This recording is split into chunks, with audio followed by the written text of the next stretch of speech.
I was super lucky to work with Bill Gates on a number of different initiatives. Since then, mostly I've been continuing to focus on this critical question of how you commercialize climate technologies, because we need to replace the entirety of our physical economy. Everything in your room, everything in my room, everything contributed to climate change. So we need to figure out how to do all of those things different. I kind of fell into the climate thing in a very strange and not deliberate way, but I'm incredibly grateful and lucky because of what happened, which was I was working for a couple of years at the Gates Foundation, had the great opportunity to work very closely with Bill Gates on a number of different initiatives. He asked me to come and join his personal office, largely advising on policy and communications issues. About a decade before that, he'd been investing in clean energy technologies and what had come to be known as Clean Tech 1.0, which was largely looked at as a pretty abysmal failure from a venture capital perspective. But he didn't really see it that way. He saw it as an opportunity to fail and then to figure out what was wrong and then to figure out new structures for moving things forward.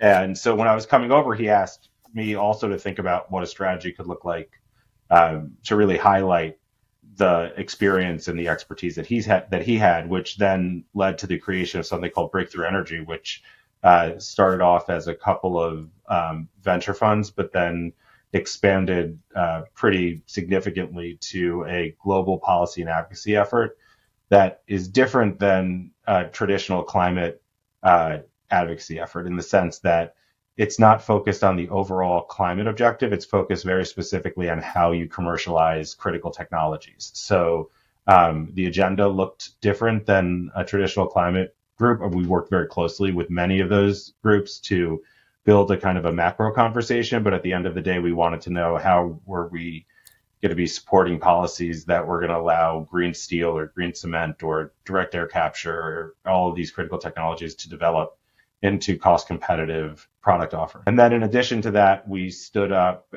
something that we called Breakthrough Energy Fellows, which is a really cutting edge, early stage tech program, taking people kind of out of an academic environment, allowing them to start companies. And then also on the later end, which is a program called Breakthrough Energy Catalyst, which is a project development and project finance mechanism to be able to provide mostly concessional capital for kind of first of a kind commercial technology deployments at large scale. It was a really fascinating ride for the about 8 years that I was super lucky to work with Bill and a couple others to build that effort. Since then, mostly I've been continuing to focus on this critical question of how you commercialize climate technologies, because in the climate game, you've got something that's a really hard nut to crack, which is we need to replace the entirety of our physical economy. Like everything in your room, everything in my room, everything contributed to climate change. So we need to figure out how to do all of those things different. And quite often we have to do it in a really counterintuitive way, where we're replacing things that are very cheap and very good at doing what they're doing,